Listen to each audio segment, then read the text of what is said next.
اعوذ باللہ من الشیطان الرجیم بسم اللہ الرحمن الرحیم ان اللہ وملائکتہ یصلون علی النبی یا ایہا الذین آمنوا صلوا علیہ وسلموا تسلیما اللہم صلی علی سیدنا ونبینا وشفیعنا ومولانا محمد وعلی آل محمد وبارک وسلم۔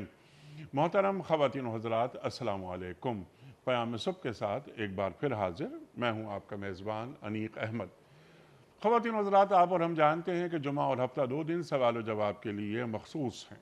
ان 2 دنوں میں ہم قرآن کریم کی مختلف آیات پر بات نہیں کرواتے اپنے معزز مہمان سے، بلکہ آپ کی جانب سے آئے ہوئے بہت سارے سوالات ہم مفتی صاحب کی خدمت میں پیش کرتے ہیں اور ان سے حاصل کرتے ہیں اپنے لیے قرآن و سنت کی روشنی میں رہنمائی۔ کچھ سوالات ہم ریکارڈ کرتے ہیں پاکستان کے مختلف شہروں میں کھڑے ہو کر، وہ ویڈیو کوسچنز بھی ہم رکھتے ہیں مفتی صاحب کی خدمت میں۔ آج کے ہمارے معزز مہمان محترم مفتی محمد نجیب صاحب۔ خواتین و حضرات، مفتی محمد نجیب صاحب ایک جانا مانا نام ہمارے ملک کا، فارغ التحصیل دارالعلوم کراچی۔ ایک دنیا کو آپ نے قریب سے دیکھا، پاکستان میں پڑھا، پاکستان کے باہر پڑھا، آج کے جدید مسائل پر بھی آپ کی گہری نگاہ۔ مفتی محمد نجیب صاحب کو خوش آمدید کہتے ہوئے پروگرام کا آغاز اللہ تعالیٰ کے بابرکت نام سے، سورہ حشر اور آیات 22، 23 اور 24۔ اعوذ باللہ من الشیطان الرجیم بسم اللہ الرحمن الرحیم هو اللہ الذی لا الہ الا هو عالم الغیب والشہادہ هو الرحمن الرحیم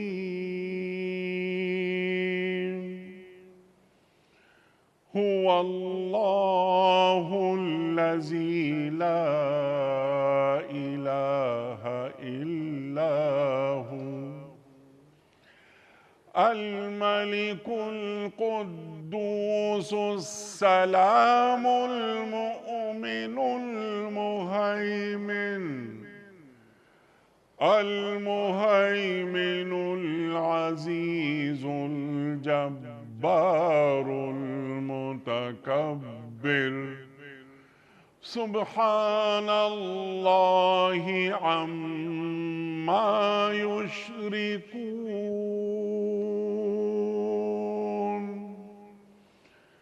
هو الله الخالق البارئ المصور له الأسماء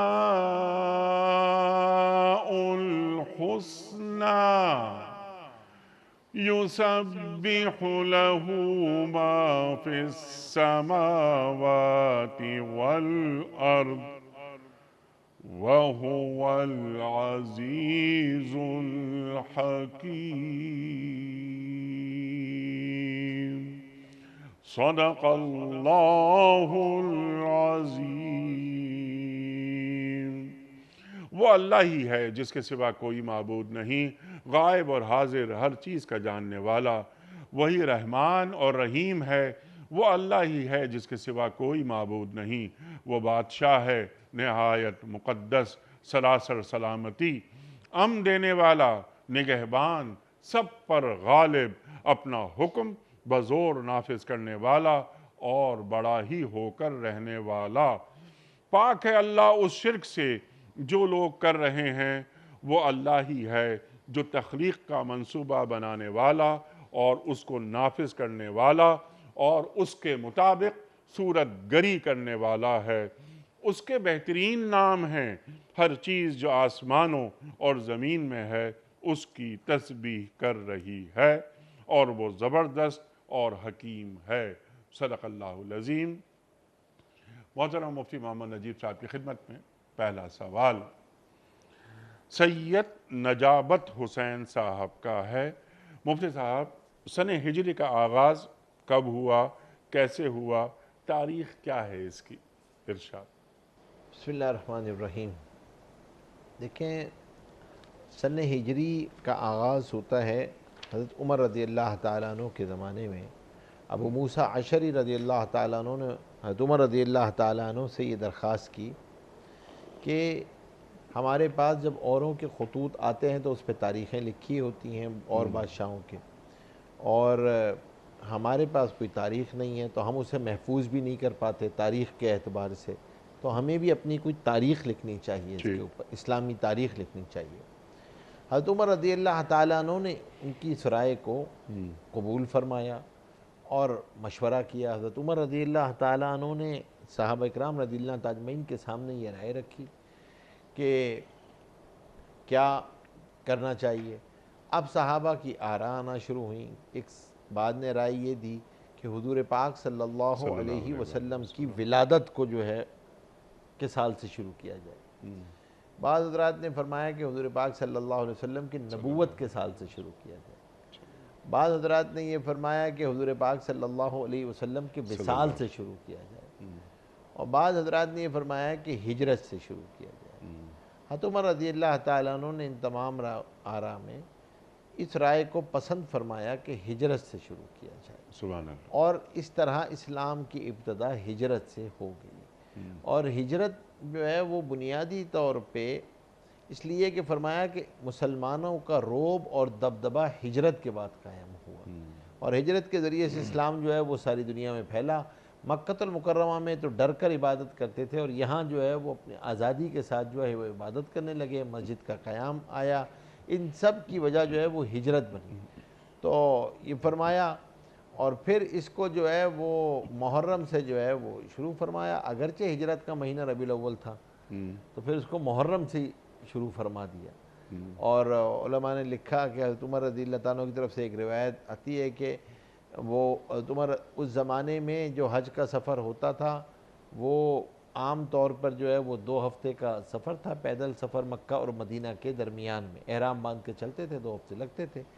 فرمایا کہ بھائی آدمی حجۃ الوداع، جب آدمی جو ہے وہ حجۃ الوداع کا سفر بھی اتنا ہی لمبا تھا، تو فرمایا کہ جب کوئی حضرت عمر نے کہ اس زمانے میں عام طور پہ لوگ مسلمان جو ہے وہ حج کیا کرتے تھے، اکثر لوگ حج پہ جاتے تھے، اور جب حج کر کے واپس آتا ہے حاجی تو حدیث میں آتا ہے کہ وہ ایسا ہے جیسے ماں کے پیٹ سے پیدا ہوا، گناہوں سے دھلا دھلایا پیدا آتا ہے۔ تو اب یہاں سے جب آ گیا تو اب وہ اپنے نئے زندگی کا آغاز نئے ہجری سال سے کریں، کیونکہ حجۃ الوداع یہ ذی الحجہ جو ہے مہینہ جو ہے ذی الحجہ ختم ہو رہا ہوتا تو مدینہ پہنچتے تھے وہ، تو محرم سے جو ہے وہ ابتدا فرمائی، اور محرم سے اس سال کی ابتدا ہوئی کہ گویا اب یہ اپنی نئی زندگی کا آغاز کرے گا۔ تو ہر ہجری سال جو ہے ہم سے تقاضا ہجرت کا ہی کر رہا ہوتا ہے کہ ہم بھی اپنے کوئی مائل سٹونز بنائیں، کوئی KPIs بنائیں، کوئی ہم بھی اہداف بنائیں کہ کن کن گناہوں سے ہم ہجرت کریں گے،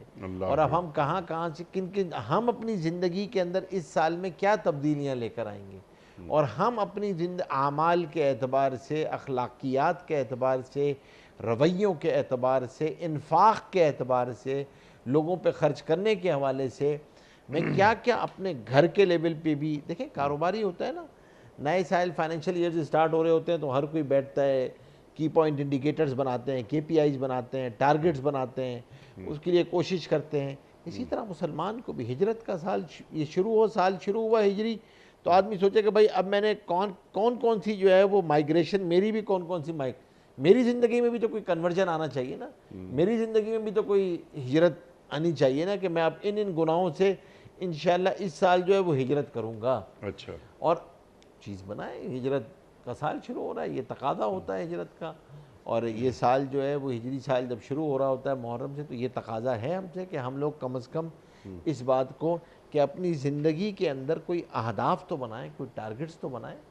تو یہ ایک چھوٹی سی اس کی تاریخ ہے کہ حضرت عمر رضی اللہ تعالیٰ عنہ کے زمانے سے یہ شروع ہوا ہے۔ سبحان اللہ، یعنی یکم محرم سے ہمارا سال شروع ہوتا ہے، ہجری سال، اور 29-30 ذی الحجہ تک یہ ختم ہوتا ہے یہ سال۔ اور ہمیں زکوٰۃ بھی ہجری سال کے حوالے سے اکثر احکامات جو عدت کے ہیں اور وہ ہیں وہ سارے کے سارے جو ہیں قمری سال کے اعتبار سے قمری سال کے حوالے سے ہیں۔ اچھا، حضرت عمر رضی اللہ تعالیٰ عنہ سے اس کا آغاز ہو رہا ہے جیسے آپ نے بیان فرمایا، تو حضرت عمر رضی اللہ تعالیٰ عنہ کے عہد سے قبل جو عدت کے احکام، زکوٰۃ کے احکام، وہ کس سال ما قبل ہجری، اب وہ ما قبل ہجری دیکھا جائے گا، اچھا ہجرت سے پہلے کے کتنے سال، اور بعض حضرات نے اس جگہ کو نبوی سال بھی استعمال کیا ہے لفظ اصطلاح، اس کے دن مطلب کوئی زیرو تو ہے نہیں، کوئی بھی زیرو کوئی بھی نہیں ہے، یا تو اس کے بعد کے ہیں یا اس سے پہلے کے ہیں۔ اچھا، ہجرت سے پہلے 10 سال پہلے، ہجرت سے 4 سال پہلے، ہجرت سے 3 سال پہلے، یا بعض حضرات نے اس جگہ کے لیے مکی زندگی کے لیے نبوی سال کی اصطلاح بھی استعمال کی ہے۔ نہیں، جو احکامات ہیں ان پر عمل کس سال کو معیار بنا کر کیا گیا؟ جیسے زکوٰۃ دینی تھی، اب یہ خلیفہ اول ہجری سال کو، تو اس وقت حضرت عمر کے زمانے سے شروع ہو رہا ہے نہیں اس وقت تک تو جو قمری مہینے تھے ان کا اعتبار کیا جاتا تھا، مہینے تو تھے نا، 12 مہینے تو پہلے سے موجود تھے، اچھا، اور ہمیشہ سے یہ بھی موجود تھا، جیسے جب آیات میں ہم نے کئی مرتبہ ہمارے یہاں آیا ہے کہ جو احترام والے مہینے تھے وہ تو قرآن کریم نے بیان کیے نا، وہ تو ان کے یہاں موجود تھے، رجب موجود، یہ موجود تھا ان کے یہاں، صرف انہوں نے ایک فرق یہ کیا تھا کہ انہوں نے اپنے مہینوں کو آگے پیچھے کر لیتے تھے، نسائی کے مہینے۔ اب حضور پاک صلی اللہ علیہ وسلم نے جب حجۃ الوداع کیا تو اب اس وقت ذی الحجہ اپنی جگہ پہ آ چکا تھا، سبحان اللہ، ذی الحجہ اپنی جگہ پہ تھا، وہی ذی الحجہ کی تاریخیں تھیں، ٹھیک ہے، تو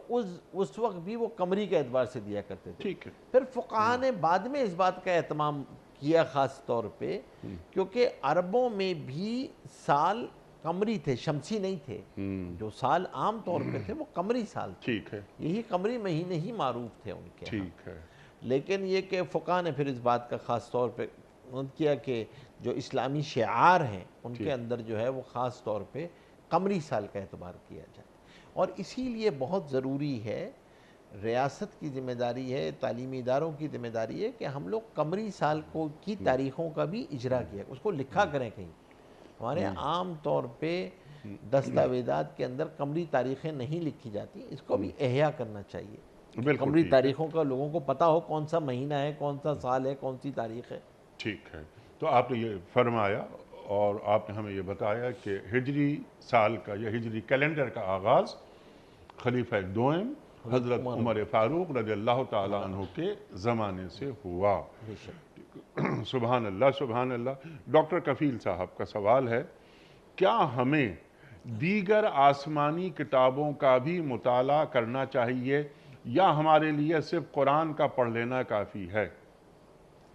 دیکھیں، ہمیں یہ اگر ہم سوال تو صحابہ کرام رضی اللہ تعالیٰ اجمعین کے سامنے بھی آیا تو حضور پاک صلی اللہ علیہ وسلم نے سختی سے منع فرما دیا کہ ہمارے لیے قرآن کریم کافی ہے۔ یہ قرآن کریم وہ کتاب ہے جس کے بارے میں اللہ جل شانہ نے خود فرما دیا کہ الیوم اکملت لکم دینکم واتممت علیکم نعمتی ورضیت لکم الاسلام دینا۔ تو عام آدمی کو تو وہ کتاب پڑھنے کی ضرورت نہیں ہے کہ وہ دوسری کتابیں پڑھے۔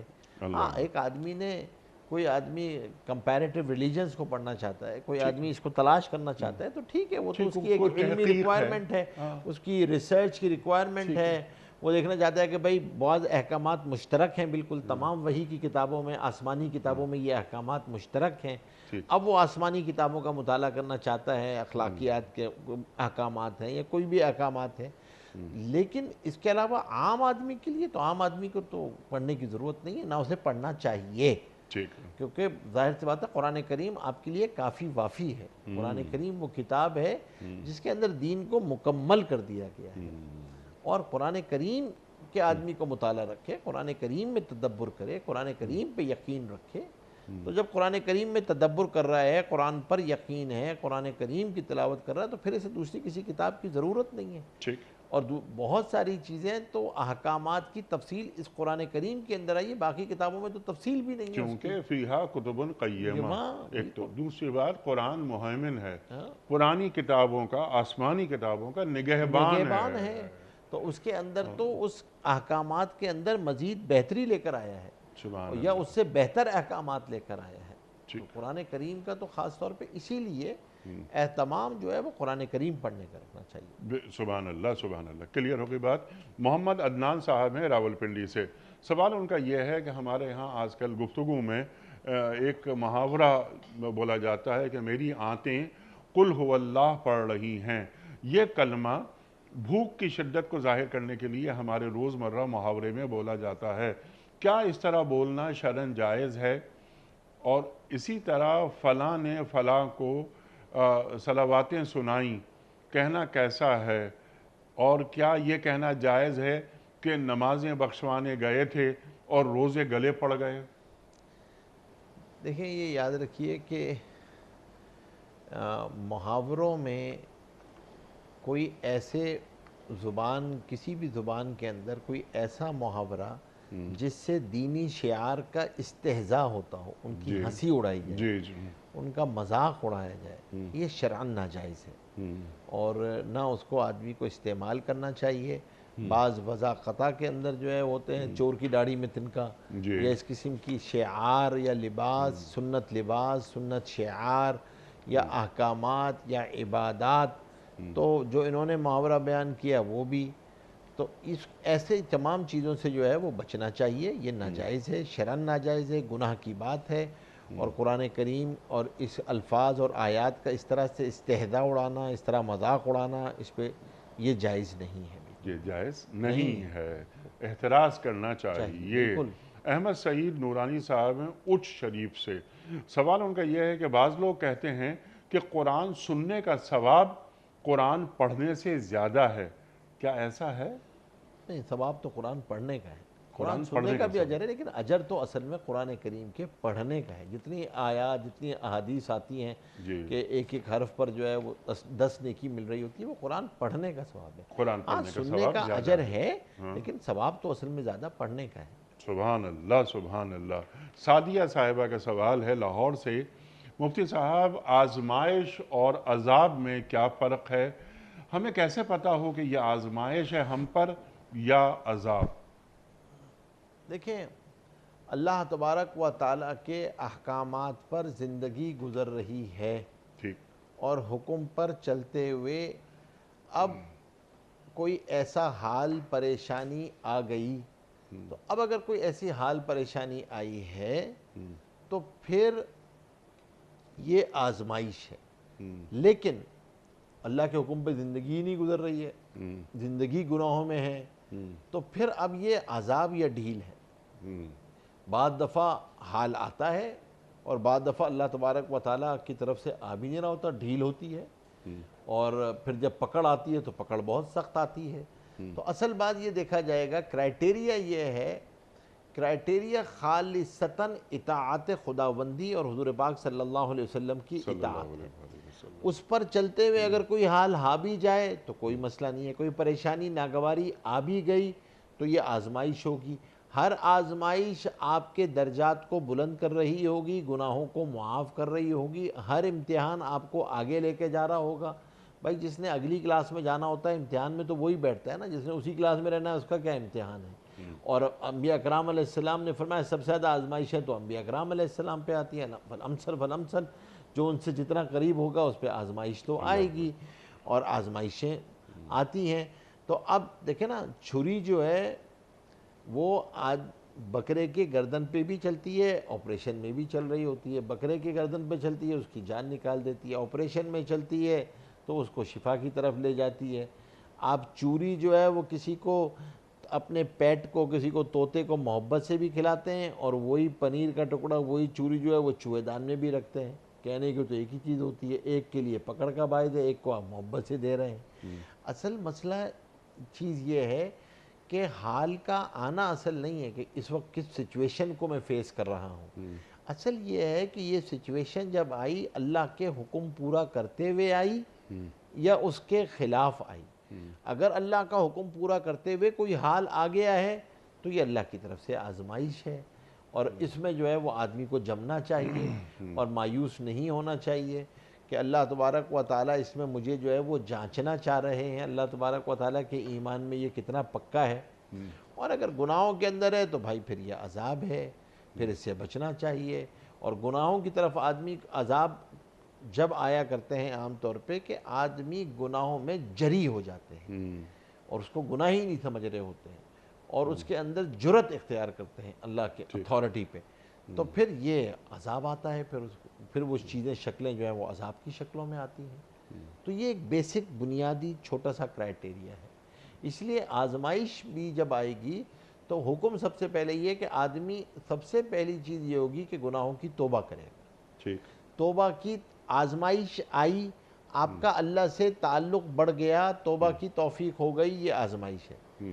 آزمائش آئی، آپ کے اللہ سے تعلق دور ہو گیا، کوئی حال آیا اللہ سے اور دوری پیدا ہو گئی، کمپلین پیدا ہو گئی، مایوسی پیدا ہو گئی، یہ تو عذاب ہے، یہ تو اور سزا ہے، آدمی اور دوری ہوتی چلی جائے گی۔ تو ہمیں اس بات کا خیال رکھنا چاہیے، حال سے نہیں متاثر ہونا چاہیے۔ آپ نے فرمایا کہ آزمائش آئی اور اللہ سے قربت ہو گئی، تو اللہ تعالیٰ نے آزمایا اور اس آزمائش میں سرخرو ہو گئے۔ ابراہیم علیہ السلام کتنی بڑی مثال قرآن کریم میں۔ پھر آپ نے یہ فرمایا کہ ایک آزمائش اللہ سے دور کر رہی ہے تو وہ عذاب کی ایک شکل ہو جاتی ہے۔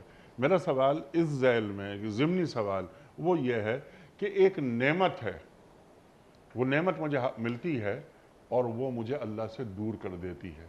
ایک آزمائش ہے، میں اس کا مقابلہ کرتا ہوں اور وہ آزمائش مجھے اللہ سے قریب کر دیتی ہے، تو فضیلت کسے حاصل ہوگی؟ ظاہر سی بات ہے اس آزمائش کو حاصل ہوگی جو آپ کو اللہ سے قریب کر رہی ہے۔ چیز جو وہ مال جو بظاہر آپ کو بہت اچھا لگا لیکن اس نے آپ کو اللہ سے دور کر دیا، اللہ کے احکامات سے دور کر دیا، تو وہ تو نقصان کی چیز ہے، وہ تو خطرناک چیز ہے، وہ تو آگے چل کے ایک عذاب کی شکل بنے گی، کیونکہ وہ ہر نافرمانی اپنے ساتھ کسی عذاب کو لے کر آئے گی، پریشانی کو لے کر آئے گی، تو وہ تو عذاب کی اصل چیز اللہ کی قربت ہے، اصل چیز اللہ کی قربت ہے۔ خلق الموت والحیات لِیَبْلُوَکُمْ أَیُّکُمْ احسن عملا۔ سبحان اللہ، سبحان اللہ، سبحان اللہ۔ اور صرف یہ احسن عملہ، صرف اعمال ہی نہیں، بہترین اعمال، اس لیے اللہ آزمائش میں بندے کو ڈالتا ہے۔ ٹھیک ہے نا مفتی صاحب؟ بالکل صحیح۔ اگلا سوال عمران پولانی صاحب کا ہے۔ وہ یہ کہتے ہیں کہ مفتی صاحب ہمارے گھروں میں ادھر ادھر جہاں ہم جاتے آتے ہیں ایک بات سننے کو ملتی ہے بار بار، اور یہ بات آپ نے بھی سنی ہوگی کہ رزق سے برکت ختم ہوتی جا رہی ہے۔ مفتی صاحب رزق میں بے برکتی کیا ہوتی ہے اور یہ کیوں ہوتی ہے؟ کیا اچھا سوال ہے۔ بہت اچھا سوال ہے، بڑا سوال ہے۔ دیکھیں رزق میں سب سے بڑی بے برکتی تو وہاں سے آتی ہے کہ جب آدمی رزق کے حصول میں حلال حرام کا خیال نہیں کرتا، اور آدمی حرام سے آئے گا تو بے برکتی لے کر آئے گا، حرام اپنے ساتھ پریشانی لے کر آئے گا، حلال آئے گا تو برکت والا ہوگا، اور برکت والا پھر اس کے ساتھ پہلی بات یہ کہ حلال ہونا چاہیے، پھر یہ کہ آدمی اس مال کے حقوق ادا کرنے والا ہو، اس کا حق ادا کرنے والا ہو، جتنے لوگوں کا حق اس مال کے ساتھ ہے ان کی ادائیگی کرنے والا ہو۔ اگر مثال کے طور پہ آدمی کے پاس مال اللہ تبارک و تعالیٰ نے اس کو دیا، اللہ نے روزی دی، تو دوسروں کو اس رزق میں شریک کرنا اور اس کے اوپر شکر ادا کرنا، اس کے اندر حریص نہ ہونا، اور اس کے اندر حرص اس کے اندر نہ ہو، بخل اس کے اندر نہ ہو، بلکہ وہ لوگوں پہ خرچ کرنے والا ہو، اس رزق کو اللہ خرچ کرنے والا ہو، اور اس پہ شاکر ہو، اس پہ شکر کرنے والا ہو۔ رزق پہ شکر جو ہے وہ رزق کی نعمت کو بھی بڑھا دیتا ہے اور اس کے اندر برکت کو بھی بڑھا دیتا ہے۔ اور برکت اس چیز کا نام ہے کہ وہ تھوڑے کے اندر جو ہے وہ زیادہ کام ہو جاتا ہے، کاموں کا سمٹ جانا، کاموں کا ہو جانا، تھوڑے سے مال کے ساتھ یہ روزی کی برکت ہے۔ تھوڑے وقت کے اندر زیادہ کاموں کا ہو جانا یہ وقت کی برکت ہے۔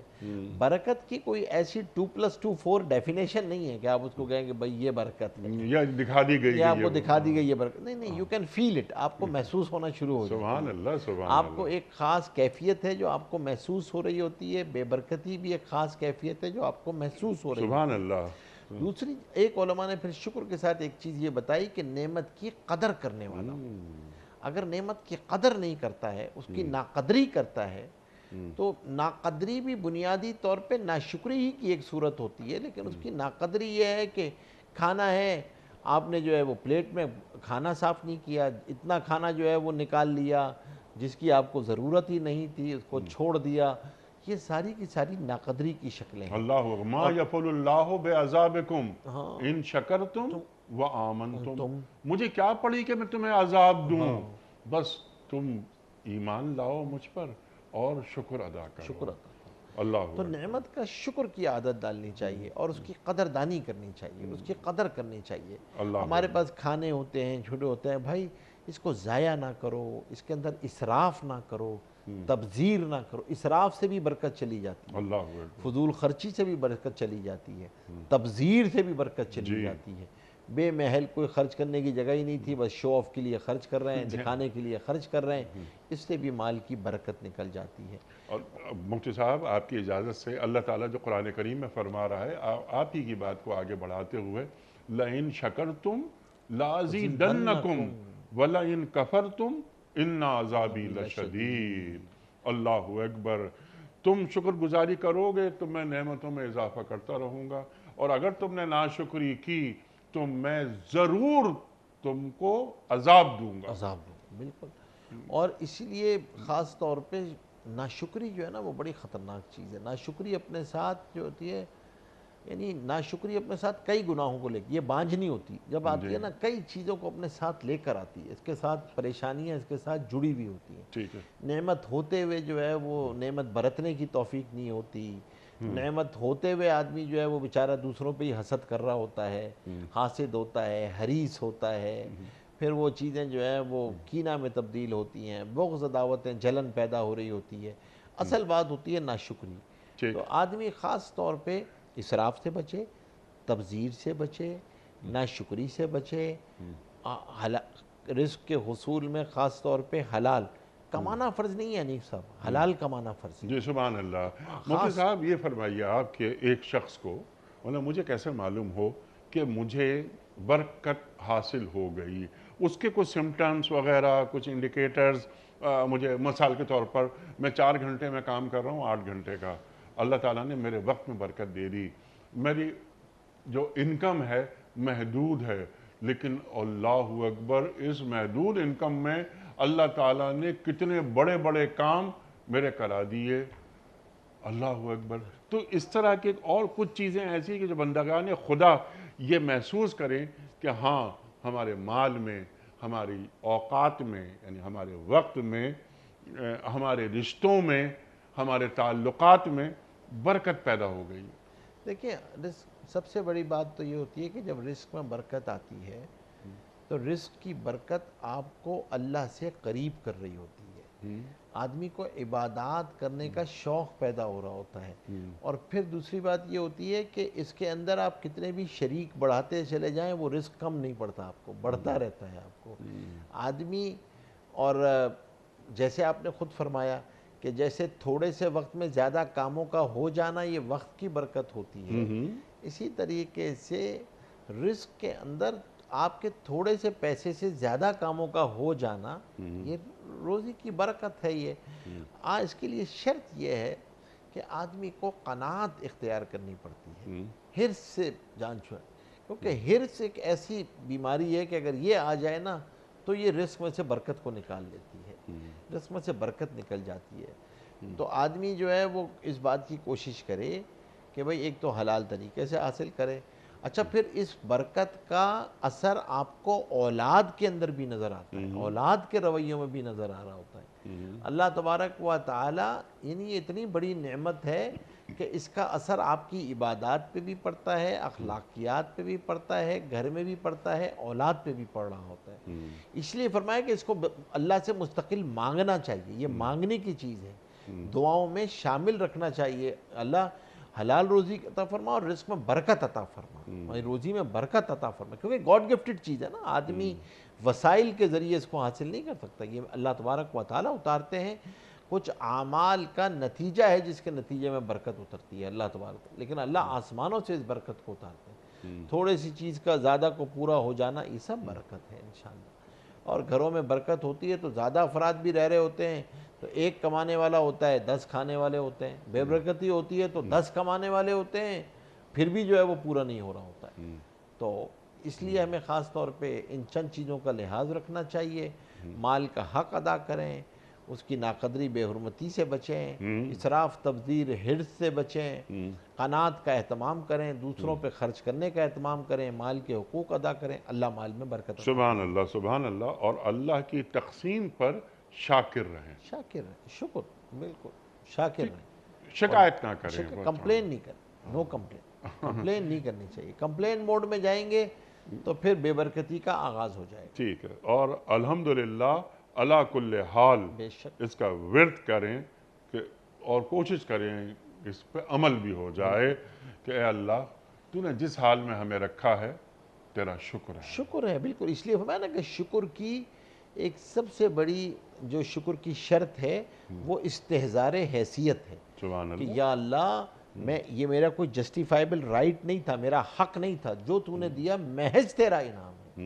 محض تیرا کرم ہے، مجھے آج دو لفظ میں بول پا رہا ہوں، میرے پاس یہ چیزیں یا اللہ محض تیرا کرم ہے، محض تیرا انعام ہے، محض تیرا احسان ہے، الحمدللہ الحمدللہ الحمدللہ۔ علماء نے لکھا ہے استحضار حیثیت کا اہتمام رہتا ہے تو آدمی تکبر سے محفوظ رہتا ہے، سبحان اللہ، تو آدمی استحضار حیثیت کے ساتھ شکر کرے، ہر لقمے پہ کوشش کرے کہ اللہ تیرا لاکھ لاکھ شکر احسان ہے، تو اس کا خاص طور پہ اہتمام کریں گے تو انشاءاللہ اللہ وقت میں بھی برکت دے گا، روزی میں بھی برکت۔ سبحان اللہ، سبحان اللہ، اور یہی احساس اولاد میں منتقل کریں کہ جناب والا یہ جو لقمہ ہمارے پیٹ میں اللہ تعالیٰ ڈال رہا ہے، دیکھو بہت سارے لوگ ایسے ہیں، بہت سارے بچے ایسے ہیں جو اس لقمے کو ترستے ہیں۔ بالکل بالکل، ہم اپنی اولادوں کو انیس صاحب رویے ہی تو منتقل کرتے ہیں، اور کیا چیز منتقل کرتے ہیں، ہمارے رویوں سے وہ سیکھیں گے۔ کبھی کبھی صرف لقمہ کھانے سے پہلے بھائی کہ آدمی جو ہے نا اس پہ شکر ادا کرو، اللہ تبارک و تعالیٰ سے اس موقع پہ بھی دعا کرو، یا اللہ تو کھلا دے، تیرا کرم ہوا، احسان ہوا کہ تو نے ہمیں یہ عطا فرمایا، اور یا اللہ میں کھلا دے، پھر ہضم بھی کرا دے، جو طاقت آئے اسے اپنی عبادت میں بھی لگا لے، تو ہر لقمے پہ شکر ہے، ہر لمحے پہ شکر ہے۔ اسی سے یہ شکر خود ایک اتنی بڑی طاقت ہے جو آپ کی روزی میں اور آپ کے وقت میں برکت لے آتا ہے۔ سبحان اللہ، سبحان اللہ، اور جو قرآن کریم فرما رہا ہے نا، اور یہ بات اللہ کی بات، اللہ سے زیادہ سچی بات اور کس کی ہو سکتی ہے؟ من اصدق من اللہ قیلا، کہ تم شکر گزاری کرو گے میں تمہاری نعمتوں میں اضافہ کرتا چلا جاؤں گا۔ اللہ اکبر، اللہ اکبر۔ اسماعیل صاحب کا سوال، دو سوالات ہیں کہ صدقے کا گوشت کیا ہم اپنے استعمال میں رکھ سکتے ہیں یا سارا گوشت غریبوں میں بانٹنا ضروری ہے؟ دیکھیں اگر تو صدقہ واجبہ ہے، نظر مانی ہے، کوئی صدقہ واجبہ ہے، دم ہے، کوئی ایسی چیز ہے، تو پھر تو سارے کا سارا غریبوں میں بانٹنا ضروری ہے۔ اچھا، اور اگر اس کے علاوہ ویسے ہی کیا ہے تو رشتہ داروں میں بانٹنے کے لیے کیا ہے، ویسے ہی کاٹا ہے، تو صدقے کا اجر تو اس پہ بھی مل رہا ہوتا ہے، وہ آدمی کھا سکتا ہے۔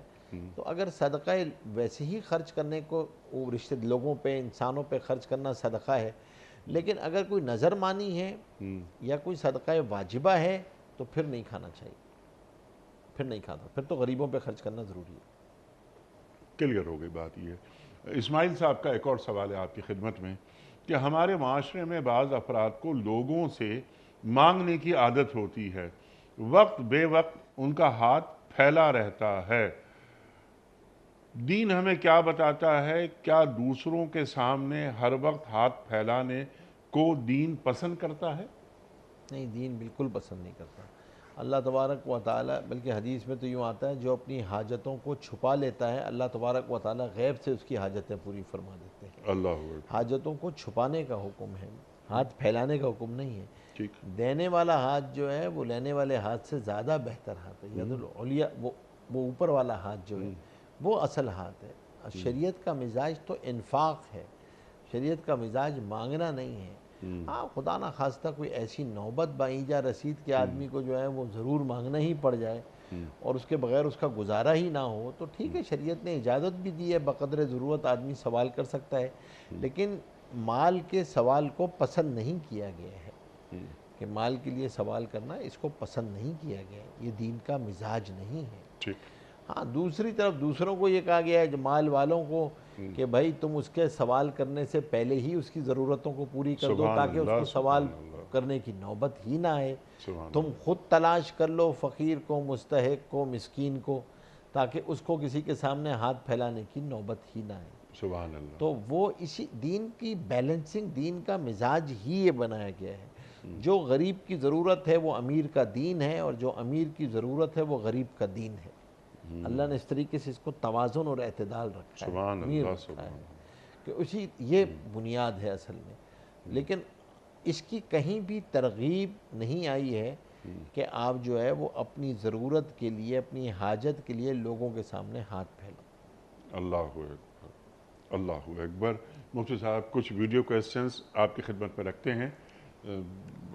سوالات بہت ہیں یہاں، لیکن بہت ساری ویڈیو کویسچنز ایسے ہوتے ہیں جن کو اپنے جوابات درکار ہوتے ہیں، لیکن ہماری توجہ زیادہ ان سوالات پہ ہو جاتی ہے. تو پہلا ویڈیو کویسچن آپ کی خدمت میں جناب والا.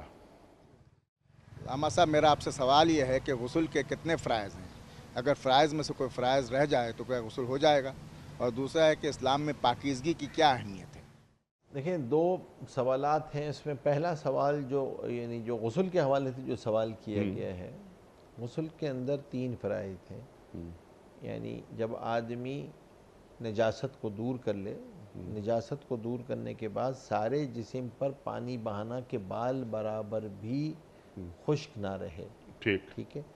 دوسرا یہ کہ ناک میں پانی ڈالنا کہ نرم ہڈی تک پہنچ جائے، اور اسی طریقے سے غرارے کرنا، کلی کرنا اس حد زور سے کہ غرارے کر رہے ہیں. یہ 3 فرض ہیں غسل کے، جس سے غسل ادا ہو جاتا ہے. خدا نہ خواستہ اس میں سے کوئی ایک بھی رہ گیا تو غسل ادا نہیں ہوگا. غسل نہیں ہوگا. کوئی جسم کا حصہ خشک رہ گیا تو غسل ادا نہیں ہوگا. تو آدمی کو اس بات کا خاص طور پہ لحاظ رکھنا چاہیے کہ غسل کے اندر ایک تو صرف اور صرف نہ صرف یہ کہ ان احکامات کو سیکھے، بلکہ جس وقت غسل کر رہا ہو اس وقت بھی اس اہتمام کے ساتھ کرے کہ جسم کا کوئی حصہ، خاص طور پہ کمر اور پیچھے کا حصہ، یہ خالی نہ رہے، خشک نہ رہ جائے. اس لیے تاکہ آدمی کا غسل پورا ہو جائے. اور بال ہیں، گھنے ہیں، تو بالوں کا اس بات پہ خاص طور پہ خیال رکھنا. تو اس لیے اس کا خاص طور پہ لحاظ بھی رکھنا چاہیے کہ بال برابر بھی کوئی خشک نہ رہ جائے. یہ ہے غسل کا فرض. دوسرا سوال انہوں نے بڑا اہم کیا ہے. دیکھیں، دین کے اندر تو پاکیزگی کی بہت اہمیت ہے، بلکہ فرمایا کہ پاکیزگی نصف ایمان ہے. طہارت جو ہے وہ بنیادی طور پہ نصف ایمان ہے. آدھا ایمان تو پاکیزگی ہے. پاکیزگی زندگی کے ہر شعبے میں مطلوب ہے. ہر شعبے میں پاکیزگی مطلوب ہے. اور کھانے میں آیا تو کھانے میں بھی طیب کا لفظ جو استعمال ہوتا ہے، حلالاً طیباً، وہ جو حکم آیا ہے وہاں بھی حلال اور طیب کا حکم آیا ہے. اور یہاں جو ہے وہ پاکیزگی کا، پاکیزگی کہتے ہیں کہ ظاہری اور باطنی طور پہ آدمی جو ہے وہ پاکی حاصل کر رہا ہے. اچھا. تو اب ابتدا تو اس کی ظاہر سے شروع ہوتی ہے کہ آپ ٹھیک ہے، آپ ظاہری سطح کو ہائیجن کی ایک کیفیت کہہ سکتے ہیں، لیکن ایک اس کی پھر باطنی صفائی بھی ہے، جو باطنی طور پر بھی پاکیزگی اختیار، قلب کی پاکیزگی، فکر کی پاکیزگی، شعور کی پاکیزگی، ایمان کی پاکیزگی، اعمال میں پاکیزگی، اخلاقیات میں پاکیزگی، رویوں میں پاکیزگی، ان سب میں، مال کے اندر پاکیزگی، اپنی ملک چیزوں میں پاکیزگی، گفتگو میں پاکیزگی، فکر میں پاکیزگی، خیالات کے اندر پاکیزگی، ان تمام جگہوں پہ پاکیزگی مطلوب ہے. ان تمام چیزوں کی قبولیت کی علامت تو پاکیزگی ہے. کھانا وہ جائز ہوگا جو پاکیزہ کھانے کا حکم دیا گیا ہے، پاکیزہ کھانے کا حکم دیا گیا. سبحان اللہ. صفائی کے اندر، صفائی ستھرائی میں پاکیزگی کا خیال رکھا گیا ہے. لباس میں، وضاقتہ میں، الفاظ میں، گفتار میں، افکار میں. آدمی کا سلامت فکر ہونا، سلامت فہم ہونا، اس کی معیار بھی پاکیزگی ہے. کس فکر کو سلامت فکر کہا جائے گا؟ جو پاکیزہ فکر ہو. کس فہم کو کہا جائے گا؟ جو پاکیزہ فہم ہو. کہ اس کے اندر بیسک اسکریننگ کرائیٹیریا ہے. ایک جو آپ چیزوں کو اسکرین آؤٹ کرتی ہے وہ پاکیزگی کرتی ہے، وہ طہارت کر رہی ہوتی ہے. تو اپنی طہارت کا خیال ہر جگہوں پہ رکھنا ہے. مال کمانے کے اندر طہارت کا خیال، مال کمانے کے اندر پاکیزگی کا خیال، حلال بھی ہو اور طیب بھی ہو مال. جھوٹ بول کے نہ لیا جائے، دھوکہ دے کے نہ لیا جائے، اس طریقے سے مال کمانے کے اندر اس بات کا خیال رکھا جائے، قسم کھا کے نہ کمایا جائے، قسمیں نہ کھائی جائیں، جھوٹ نہ بولا جائے، دھوکہ نہ دیا جائے. تو یہ ساری کی ساری چیزیں جو ہیں یہ مال کمانے کے اندر پاکیزگی ہیں. پھر سوچ کے اندر بھی پاکیزگی رکھے، زبان کے اندر گفتگو میں بھی پاکیزگی رکھے، اپنے جسم کے اندر بھی پاکیزگی رکھنا، پاک صاف رہنا. غسل، اس لیے غسل کے احکامات آئے، ہر نماز سے پہلے وضو کے احکامات آئے. وضو کیا چیز ہے؟ وضو پاکیزگی کا ذریعہ ہے. غسل کیا چیز ہے؟ پاکیزگی کا ذریعہ ہے. اور صبح یعنی اٹھتے ہی آپ کو سب سے پہلا حکم جو ہے وہ حدیث میں آتا ہے کہ اپنا ہاتھ دھو. سب سے پہلے ہاتھ دھونے کا حکم ہے. تو آدمی جو ہے وہ وہاں ہر جگہ پہ پاکیزگی کے باقاعدہ احکامات بھی آئے ہیں دین میں، اور پاکیزگی کا بہت ہی ہولسٹک ورژن دیا ہے. سبحان اللہ. صرف اور صرف ظاہری جسم کا ہونا نہیں ہے. ٹھیک ہے. اسی لیے آپ کو استنجا کے احکامات دیے گئے، اس لیے جو ہے وہ غسل کے احکامات دیے گئے. یہ سارے پاکیزگی کے طریقے ہیں. اور آدمی اسی طریقے سے خاص طور پہ جیسے ظاہری پاکیزگی کا لحاظ رکھتا ہے، باطنی پاکیزگی کا بھی لحاظ رکھے، اخلاق کی پاکیزگی کا بھی لحاظ رکھے، کہ وہ بھی کہیں پہ جو ہے نا کوئی ایسی چیز کثافتیں نہ آئیں، کوئی ایسے گناہ نہ آئیں جس سے اندر کی ہائیجن جو ہے وہ متاثر ہو. تو فزیکل ہائیجن بھی ہے اور اسپریچول ہائیجن بھی ہے. سبحان اللہ، سبحان اللہ. یعنی purification of civil. Purification of soul is required. وہ تو ریکوائرمنٹ. اچھا، اب یہاں پر ایک سوال اسی ذیل میں کہ اس صفائی کا یعنی باطنی صفائی کا ایک خاص تعلق ہے ہم سے، جو ہمیں سکھایا جاتا ہے، تربیت کی جاتی ہے ہماری. ایک ظاہری تربیت اور ایک باطنی تربیت، دونوں تربیتیں مطلوب ہیں ہمارے دین کو ہم سے. اس کا تعلق، اس صفائی کا اور خاص طور پر یہ باطنی صفائی کا تعلق کیا تزکیے سے بھی ہے؟ قد افلح من زکاہا. تزکیہ کہتے ہی باطنی صفائی کو ہے. تزکیہ ہے ہی بنیادی طور پہ. اور اسی اسکریننگ کو، اسی تزکیے کو باطنی صفائی کے لیے ہی اصل میں تو یہ جو اصطلاح ہے تصوف کی، یہ روایات میں تو اصطلاح ہے ہی اس کی. تصوف نام ہی اس کا ہے. شیخ آپ کا کون ہوتا ہے؟ وہ تو اسپریچول ڈاکٹر ہوتا ہے نا آپ کا، مینٹور ہوتا ہے نا آپ کا. اسپریچول ڈیزیز کو آئیڈینٹیفائی کرتا ہے نا آپ کو.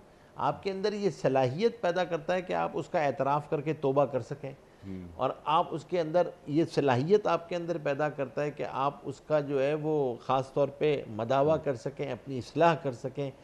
باطن کی اصلاح کے علم کا نام ہی تو تصوف ہے، کہ آپ اپنی اسپریچول ڈیزیز جو آپ کی ہیں ان کو آپ دو. حسد ہے، کینہ ہے، بغض ہے، عداوت ہے، تکبر ہے، حرص ہے، یہ سارے قلب کے گناہ ہیں نا، دل کے گناہ ہیں نا. تو آپ کی جو اسپریچول ڈیزیز ہیں ان کا علاج کرنا، اسی کو تو تزکیہ کہتے ہیں. یہی تو تزکیہ ہے جس کے بارے میں، جس کی کامیابی کی جو ہے وہ نوید آئی ہے، بشارت آئی ہے کہ وہ آدمی کامیاب ہو گیا جس نے اپنا تزکیہ کر لیا.